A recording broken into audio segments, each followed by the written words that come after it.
that have registered logged into the system. So if you can just wait 1 second for us, that would be great. One thing I will say, I'm going to be typing a message into the chat box now, and so if you could please just send that, I would be greatly appreciated.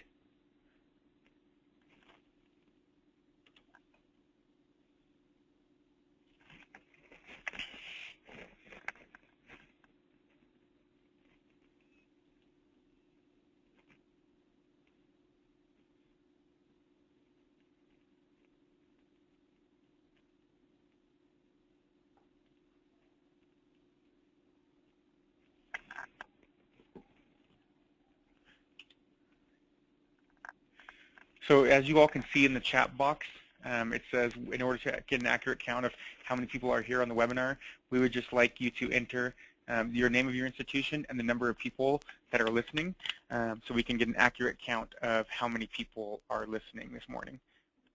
And thank you so much.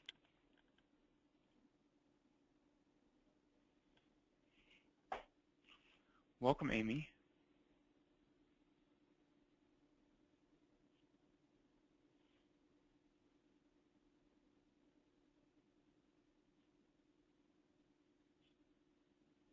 All right, we'll give it a couple more minutes if you all don't mind. Or I'd say 2 more minutes.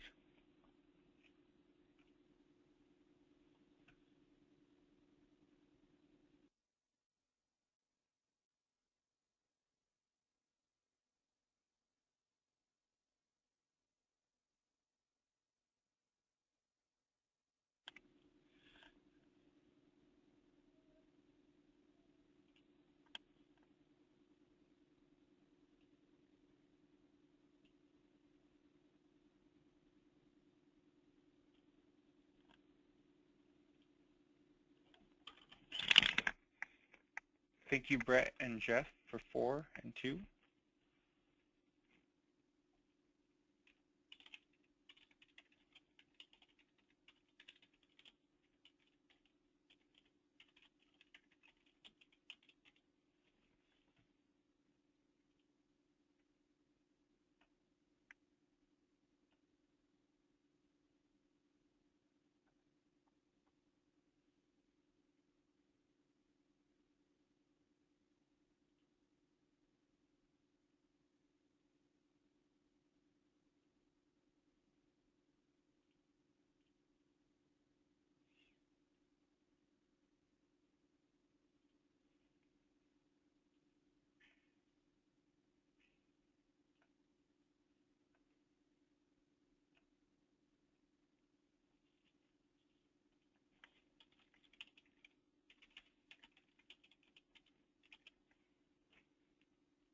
Hey, Xavier.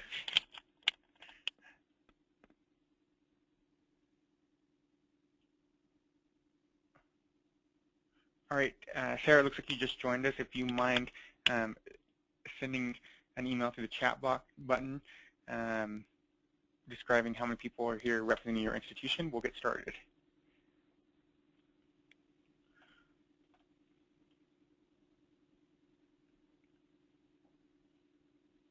All right, so we'll just go ahead and get, let's see. So we're going to get started now. Thank you, everyone, so very much for being here today on our webinar. We're really excited to be hosting this webinar as part of the AIMHO 365 committee. As I said earlier, my name is Troy Lee Campbell. I'm currently a residence hall director at Northern Arizona University, and I sit on the AIMHO 365 committee. And this webinar for this month is really focusing on our new professionals, and so that's why we wanted to do a presentation on learning departmental culture in a way to kind of help our new professionals adapt to entering a new department, because a lot of us join new departments when we go to as a new professional. So with that, our webinar today will be around 40 minutes. We have about 20 minutes at the end saved for question and answer with Jon, our presenter today. And so you should be able to view the presentation on your computer screen at this point. It's a main cover slide. It says Learning Departmental Culture in orange, and then our presenter, Jon Wheeler from the University of Arizona. And so I hope you all can hear me throughout the webinar. I will be muted when Jon is speaking to give him a chance to do the presentation, but if there's any time that you need to grab my attention, please do not be afraid to type in the chat box that you need me to clarify something or ask Jon a quick question or something along those lines, because we want this to be somewhat of a dialogue with the understanding that webinars are somewhat difficult at times just to engage the listeners of the webinar. And so please, again, if you could just let me know how many people are in the webinar, that'd be great. And hopefully everyone sees the chat box. It's on the control panel on the right-hand side. It's underneath, like near the bottom. And so one of the last things I'll say is please feel free to use hashtag AIMHO. You can tag AIMHO at AIMHO or at AIMHO365 on Twitter. We really want to engage the entire region about this topic, so please do not be afraid to share with what you're learning as we go with the expertise that Jon is sharing with us this morning. We understand that a lot of people couldn't join us this morning, and so if we could put it out in the social media, that would be great to kind of share with others that cannot be here. So with that, our presenter today is Jon Wheeler. He's an Assistant Director of Residential Education and Residence Life at the University of Arizona. So go ahead, take it away, Jon. Okay, thank you, Troy. As good afternoon or good morning, depending on which part of the region you're in. And as Troy said, my name is Jon Wheeler. I work at the University of Arizona in residential education. And as a part of my responsibilities, I'm in charge of recruiting and transitioning new professional staff into our department. I will say that, excuse me, my presentation has perhaps a little bit different slant than what Troy was talking about, but given what he said, I will make some adjustments as we go through so that we can talk about if you're a seasoned veteran in your department or if you're a brand new staff member in your department. Hopefully you will find some material from this presentation that is applicable.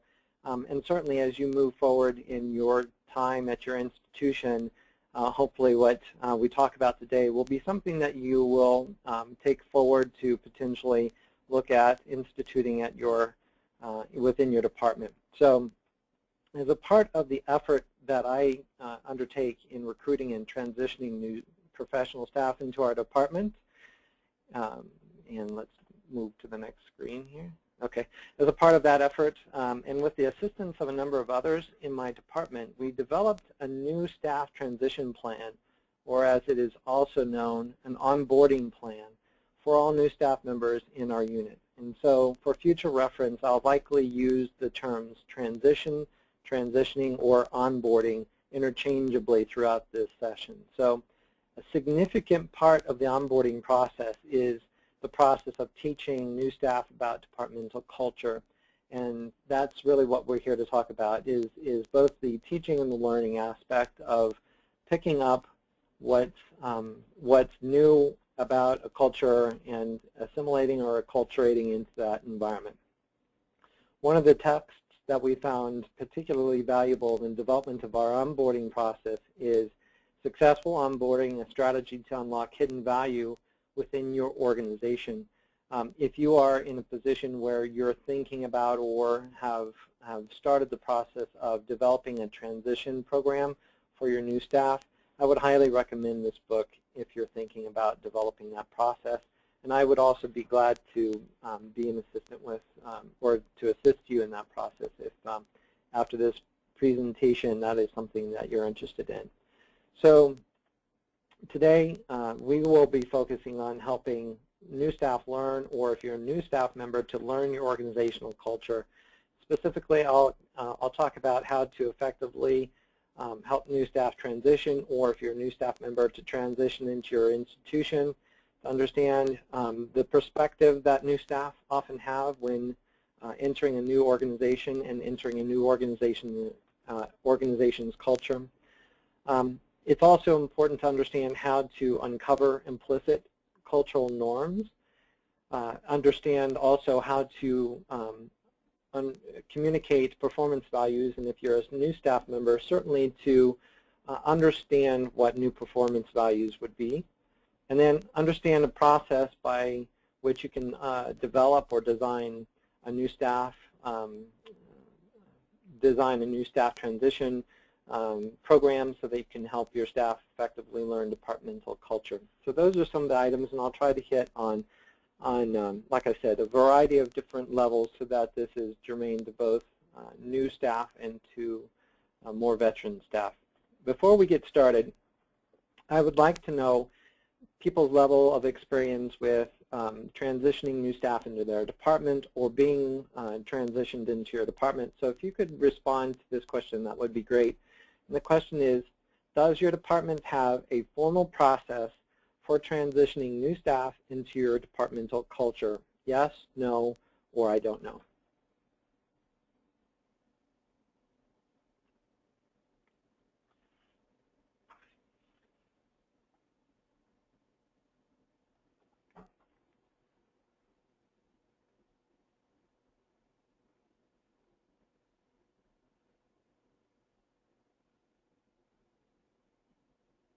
One more minute, and or like 20 seconds, and we'll close the poll.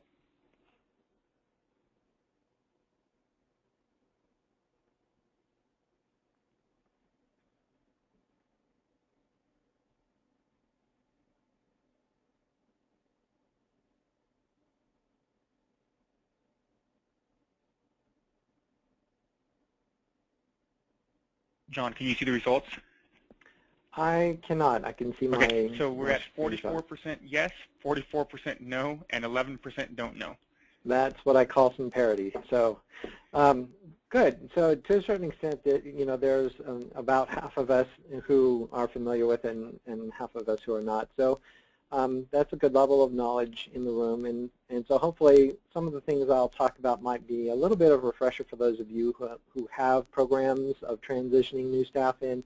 For those of you who are brand new, hopefully this will be helpful information for you. But I do have a question for you to get started, and it's definitely something that I just want you to mull over as we go over the course of this webinar, and it is, how do your new staff members learn your departmental culture? Or if you are currently a new staff member, how have you been learning your departmental culture?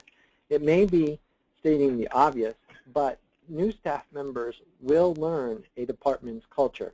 So a department has to decide whether or not they will help facilitate that learning or whether they will leave new staff to their own to learn the culture. And it may also be stating the obvious, but it's definitely more effective and provides a comforting level of support if the department facilitates a new staff member's learning of the organizational culture.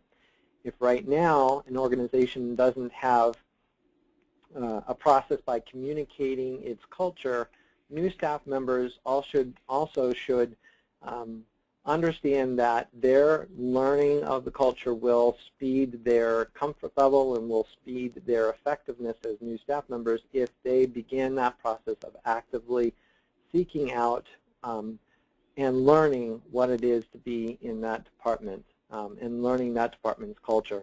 This process is called onboarding, which encompasses more than acculturation, which is what we're going to focus on in this webinar. But it also has tremendous upsides in improving new staff morale and performance. So for those of you who don't have a formal process of transitioning new staff into your department, I would highly suggest that you think about undertaking that effort and developing something that's a little more formal than informal in that process.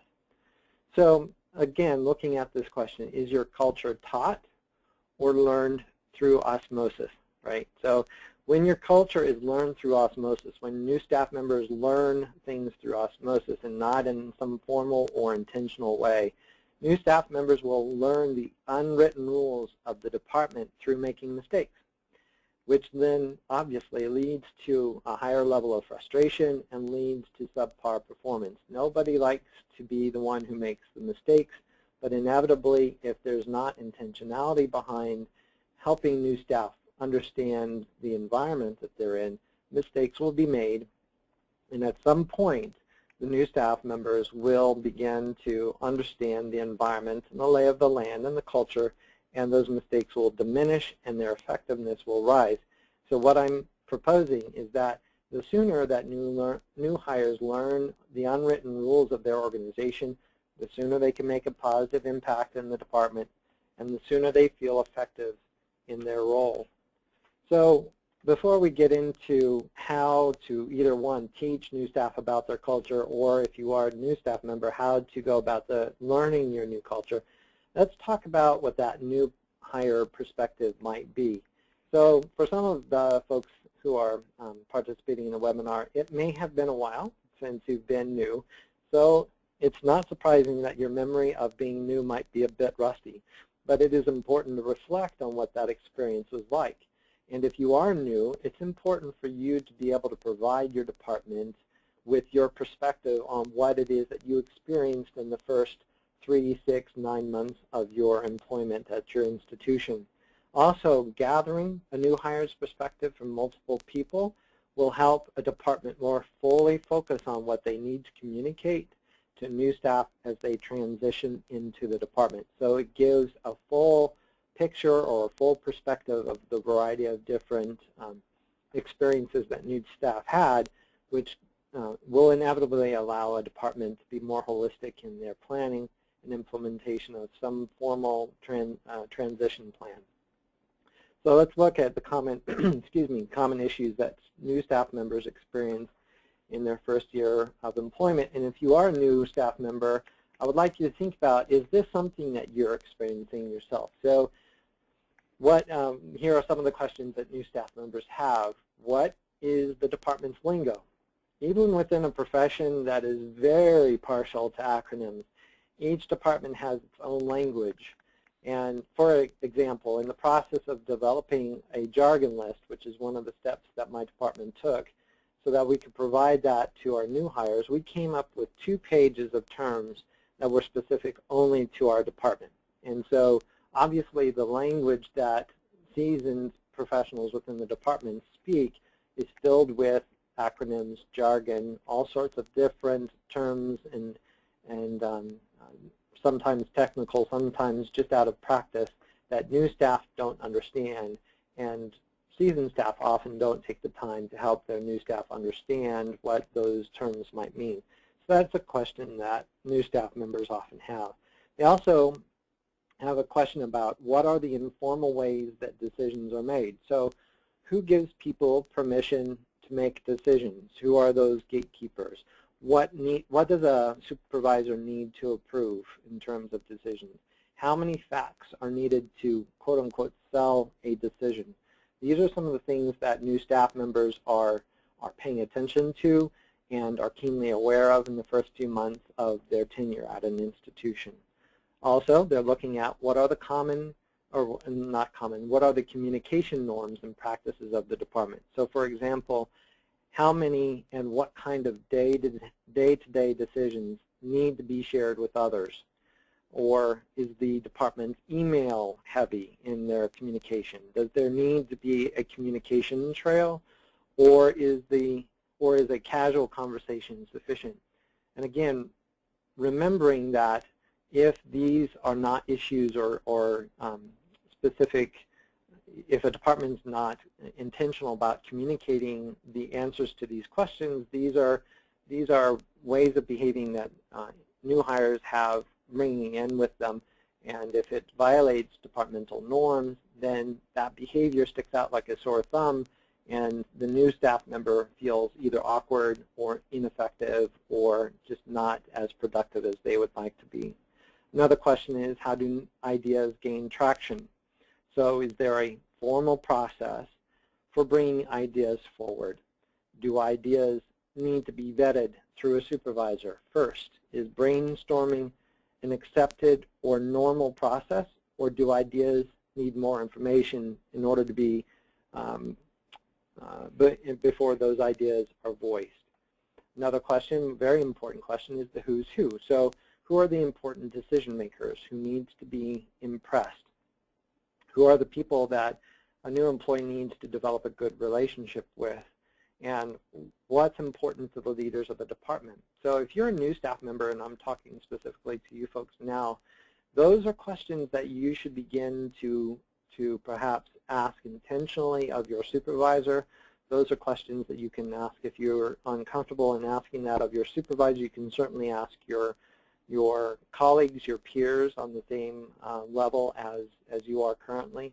And having a good sense of the answers to these questions will help you avoid some of the gaffes and mistakes that are potentially out there waiting for you to make. If you're intentional about reaching out to your supervisor, sometimes they don't think about making these parameters known to you, and so if you're asking those questions, it triggers their responses, and it also perhaps will help others who are new to your department.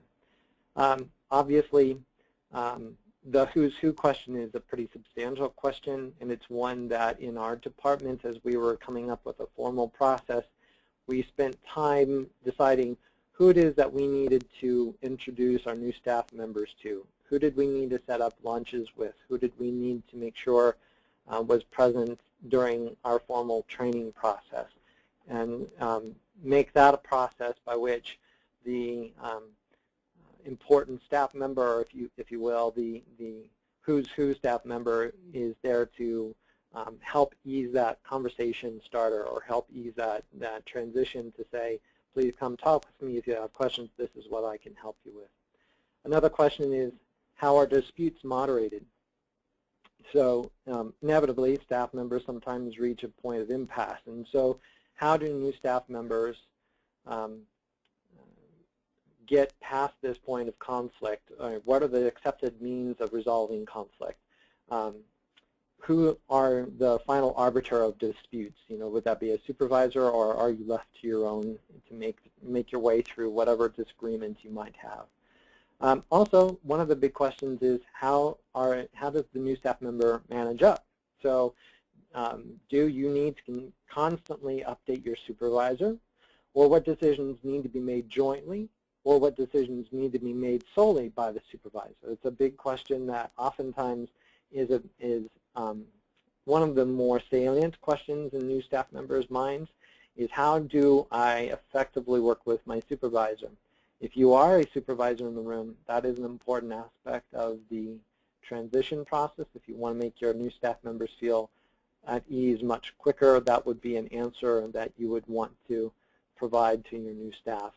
And then finally, what's appropriate conduct? In other words, what's the right place, time, and manner, basically, to do anything? An example of that is always the rules concerning appropriate dress. So, new staff always want to know, what do we wear at work? Is casual wear on business for business acceptable? Or on Fridays, do we have a casual day? On Fridays, new hires are exceptionally sensitive to what would be appropriate conduct. And it tends to take a lot of new staff members' mental energy in feeling out those expectations, particularly up front in the first few months of their tenure at an institution, because, quite frankly, no one wants to look bad, especially when they're new and especially with a supervisor. Okay, so let's talk about, so these are things that we all learn as new staff members.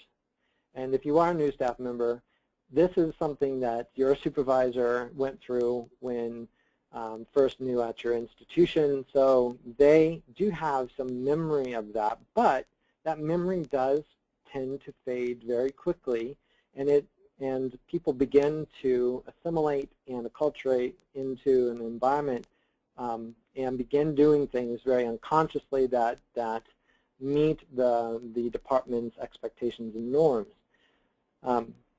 By the end of the first year, people really begin to forget how and when they learned these norms or these terms or these new ways of doing things, and they become subconscious.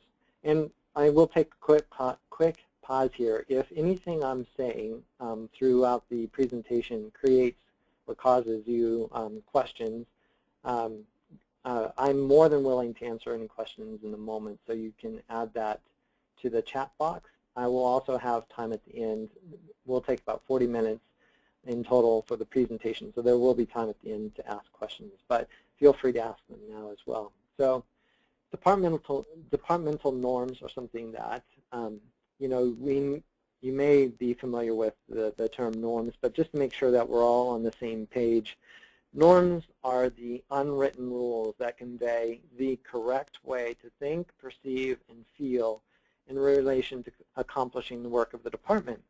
And so one of the questions that I want to ask more seasoned members of the audience is, how can you uncover implicit norms? Like I said, one of the, you know, after the first year of being at an institution, much of what it was to be new, much of what it was to learn the departmental norms becomes subconscious, and the longer you're at an institution, the more this way of doing things is just how we do them.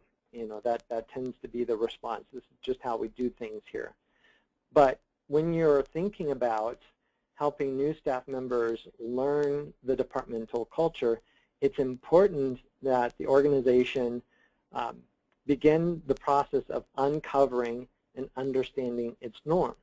And so in uncovering the implicit norms, you have to do some deep work and think very holistically about what your experience was like, and talk with new staff members about what their experience is like, to begin to understand how it is that culture is transmitted and what the culture is like in your department.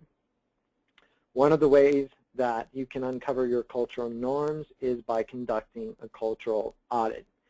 So here, I'll go through the process with a little caveat at the end, but before I get to the caveat, the process really is, you need to begin to analyze all aspects of your culture.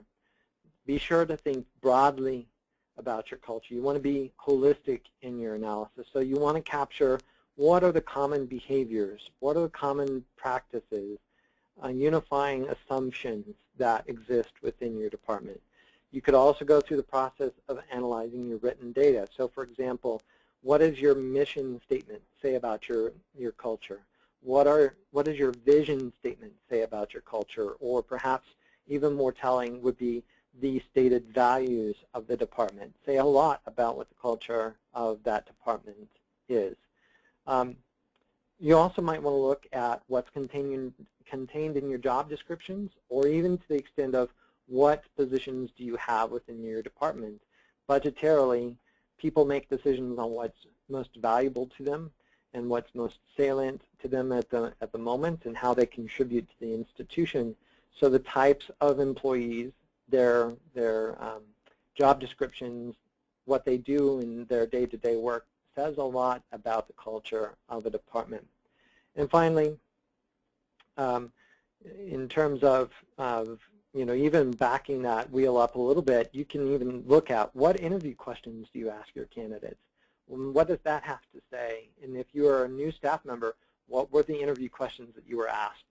And you know, can you glean some information about the culture from what they felt was important to know about you before you came in as a new staff member?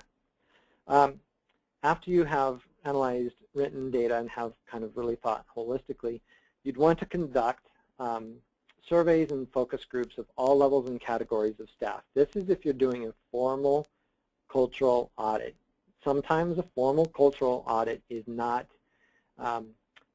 politically the wisest thing to do. And so you need to maybe adjust this to a certain extent, but if you have the ability to, and the support from your department's leadership to conduct a cultural audit through surveys and focus groups, it is very telling, and really all levels of the department, from administration, from the leadership administration to the frontline staff members, really should be asked the questions around culture, such as, you know, what's important to us?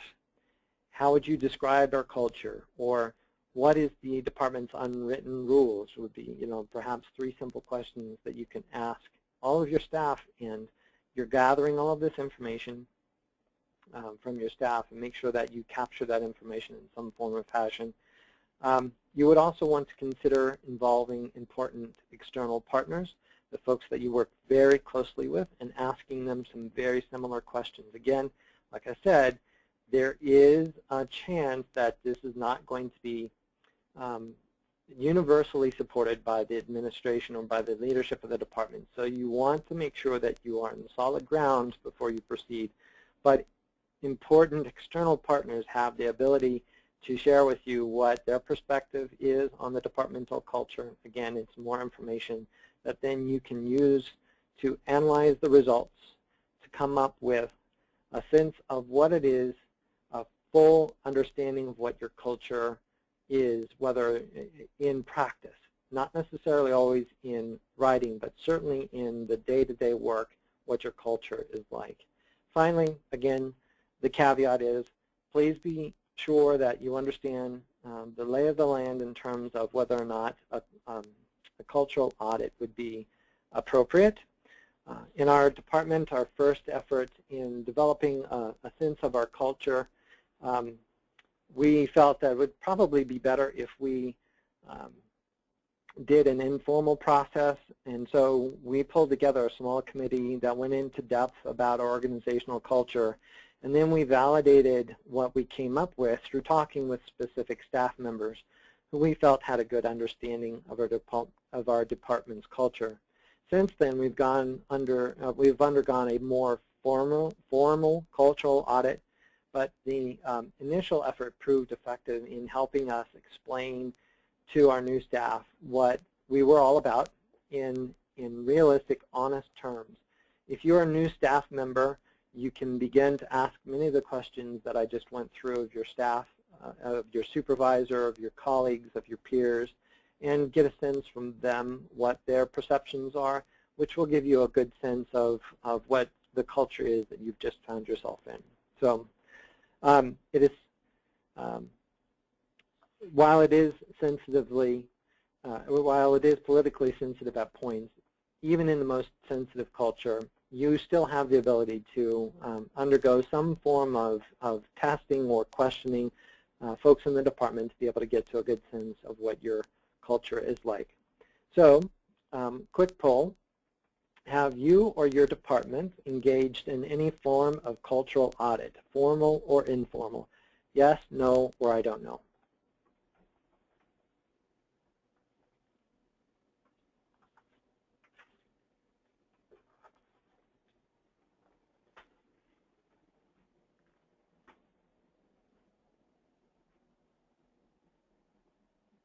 All right, looks like everyone has voted. We're split down the middle, 50% yes, 50% no. Okay, good to know. So if you have, you know, I think it would be, I think it's always interesting to gauge, and this is a question that I'll ask you to kind of think to yourself, whether or not that cultural audit confirms what you believed, or whether or not it brought up any interesting surprises, any kind of conversations or points of not concern, but definitely perhaps not, not being congruent with what your stated culture is.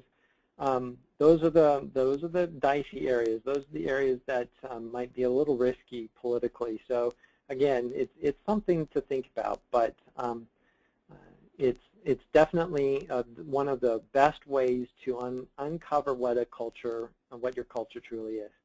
Another method of uncovering implicit norms is to identify your performance values. And so approaching this, if you're a seasoned staff member in the presentation, you'd want to kind of answer these performance values, what it is that you value in terms of your new staff members' performance.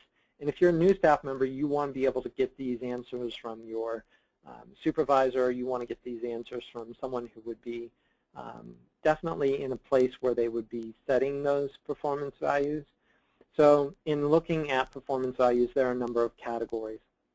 And performance values are really the things that an organization believes makes for a great employee.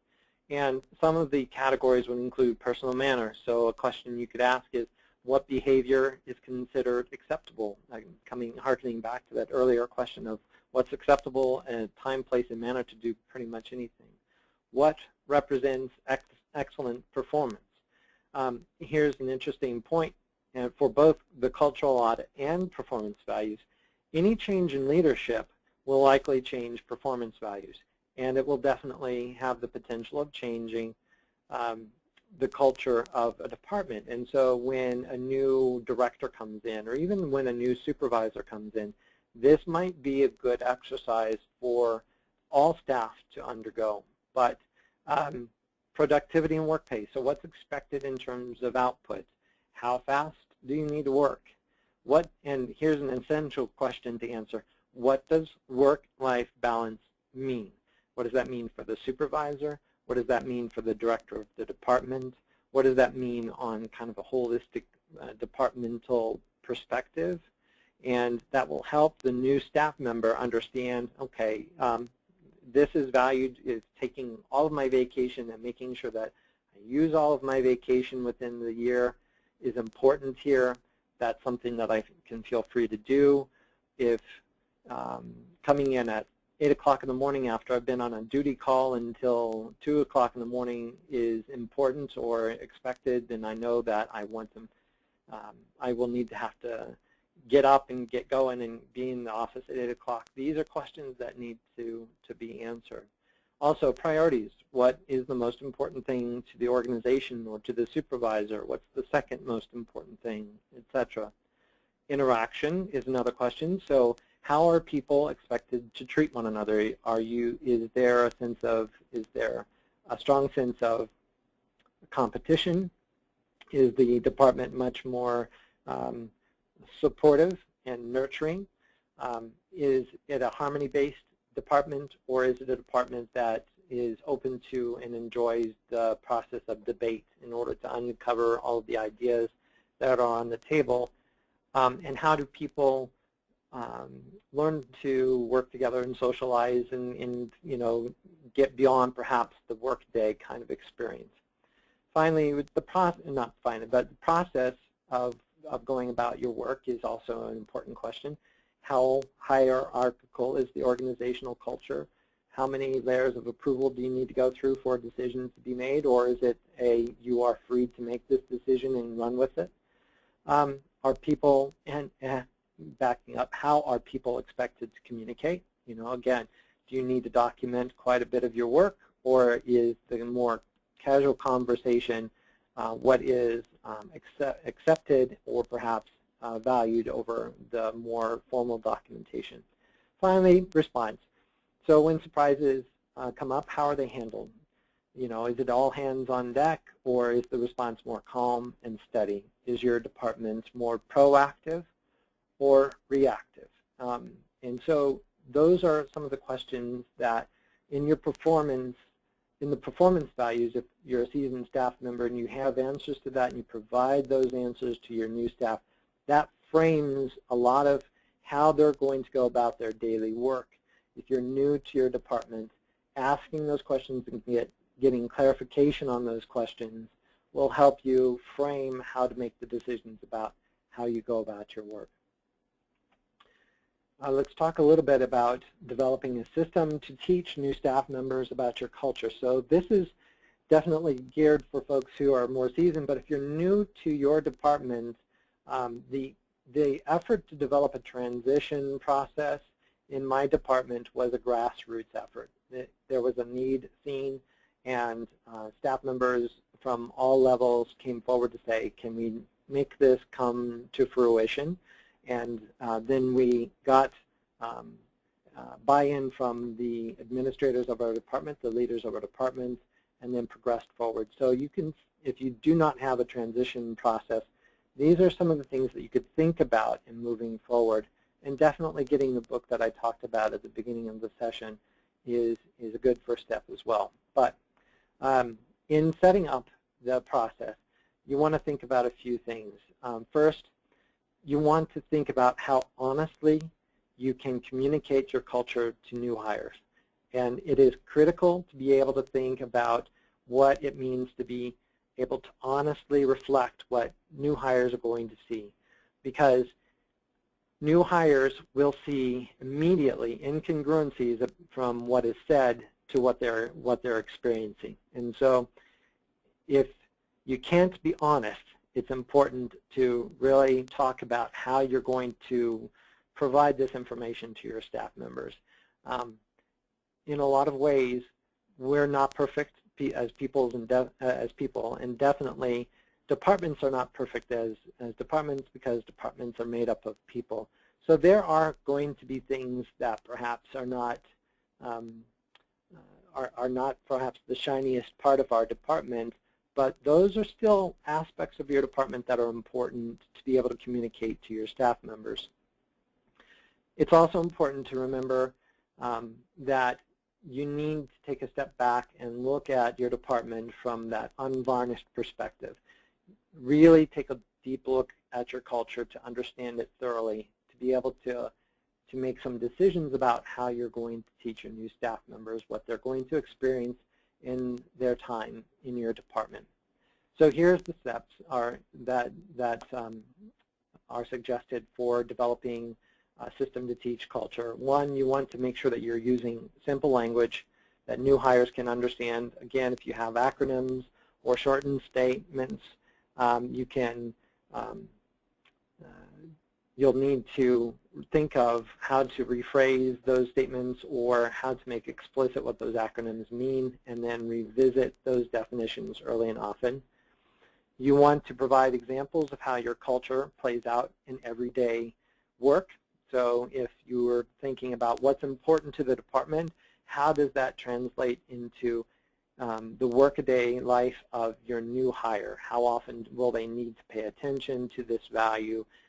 How is it that they're going to make that value real in their work, etc.? So you want to provide how that culture plays out in their work. Then here's an important step. You want to explain the rationale behind your culture and performance values. Culture is derived from the people who work in the department. Performance values are derived from the decisions of those who are supervisors or the administrators or leaders of the department. And so oftentimes culture comes about because of incidents that have happened earlier in the history of that department, or perhaps because of the particular personality of a leader or two or three leaders, or even outside of the department at an institutional level. And so their culture exists in a context, and it is important to provide that context to new staff members, because that, one, helps them frame why that decision was made. It opens some space for them to accept that cultural artifact of the department. It gives them some security to know that things are not done kind of ad hoc or willy-nilly, but that they're done with more intention. And it also, gives you the opportunity to review the rationale behind the culture and performance values before you provide that information to your new staff members to understand it yourself so that you can teach it. Finally, you want to express your, you want to express your culture in passionate terms. Perhaps I've been a little bit on the terms of, culture can be somewhat negative, or culture, you have to be careful about what elements of your culture you communicate to your new staff members. But new staff members come to your department because they see something in your department that resonates with them. And oftentimes it is the artifacts of the culture of the department that are attractive. And so tout your culture, share with them what your values are. Share with them about what's important to the department, and state it in passionate terms to get that energy up from your new staff members so they feel like they're a part of this culture and that they feel like they can contribute to the furtherance of the department and the furtherance of the departmental culture. One of the ways to do that is to involve multiple teachers.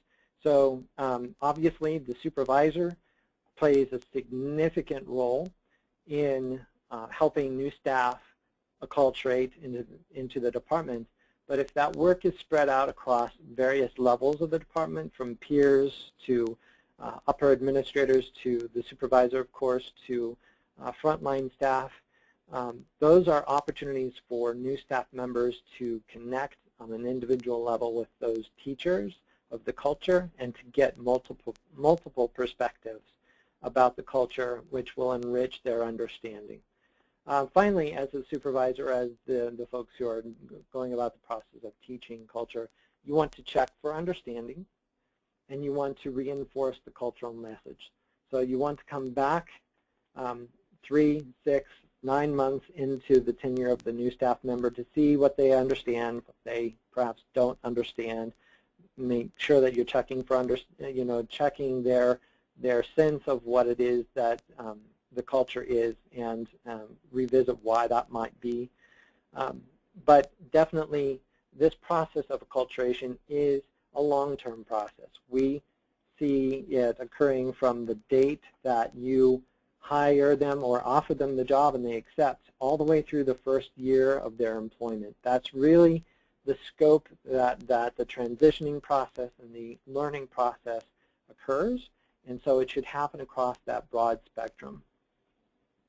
And that last screen for you here, last slide before I open it up for questions. But I wanted to provide to you a kind of a case study example of how we developed our onboarding process, so that you can kind of reflect, if you have one, as to whether this was similar to your process. And if you don't have one, this hopefully will be helpful for you.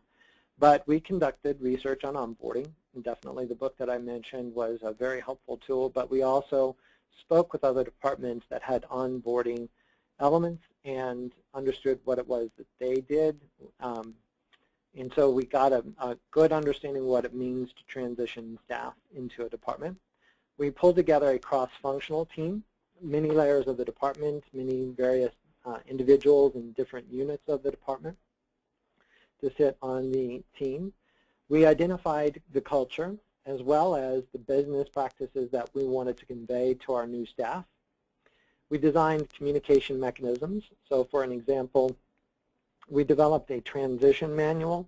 In that transition manual, one of the elements, for example, was the jargon list.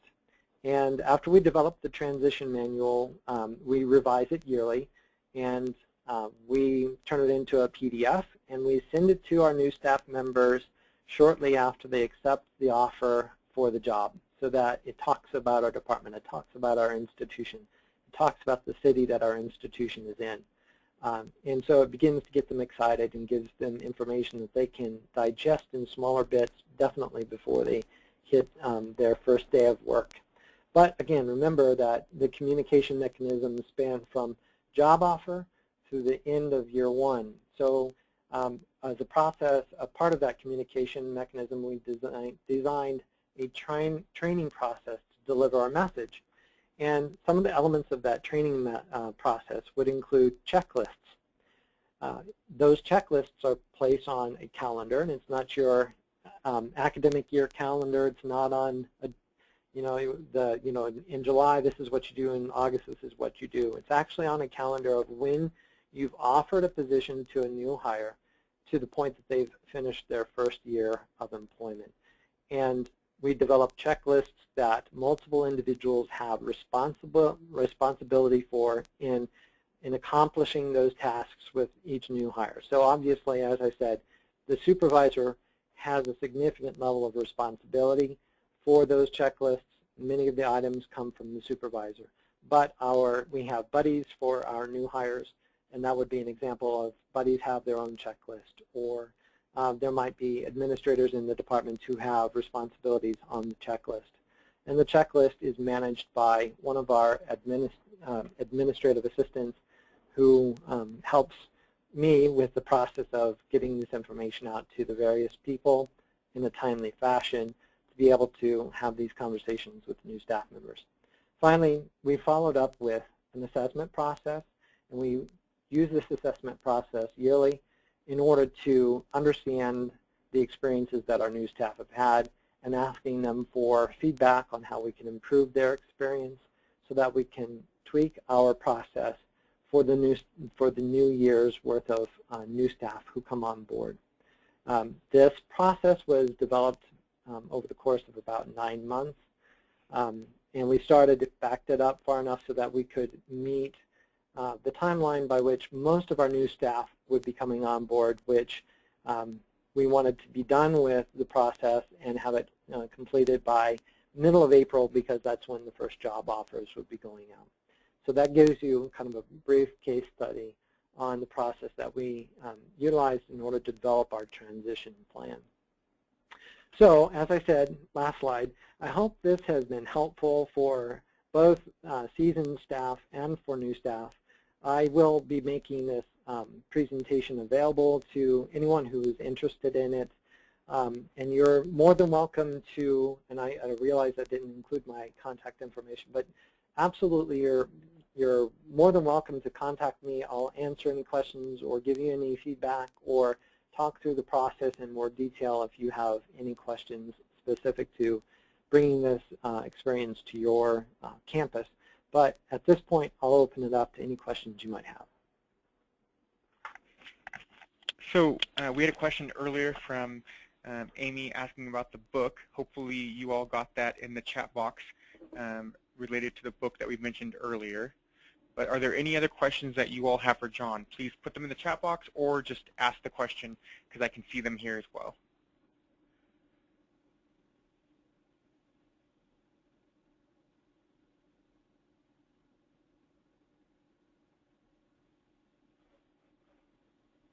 Any questions?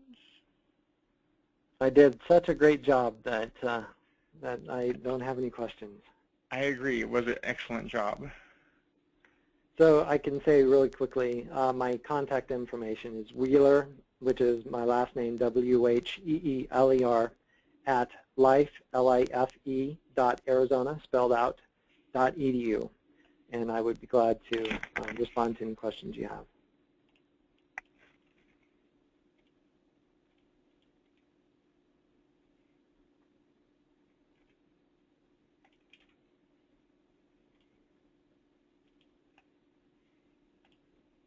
All right, so final call for any questions that we have for Jon. I've included Jon's email in the chat function, so hopefully you all see that.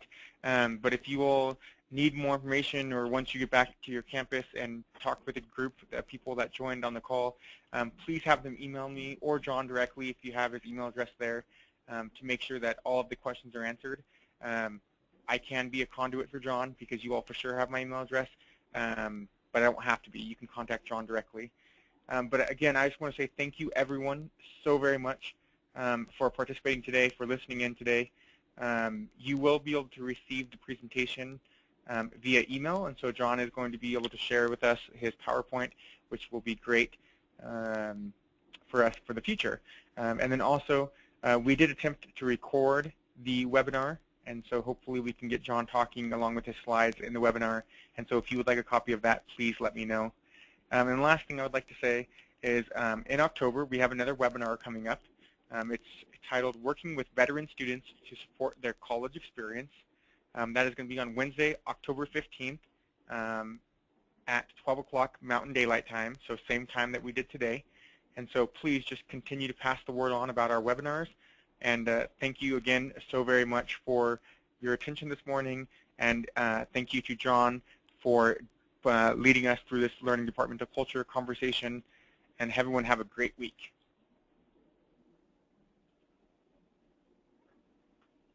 Awesome. So, Jon, thank you again, and participants, thank you again so much for joining us today, and I look forward to continuing the conversations with your departments and everyone else. Have a great day.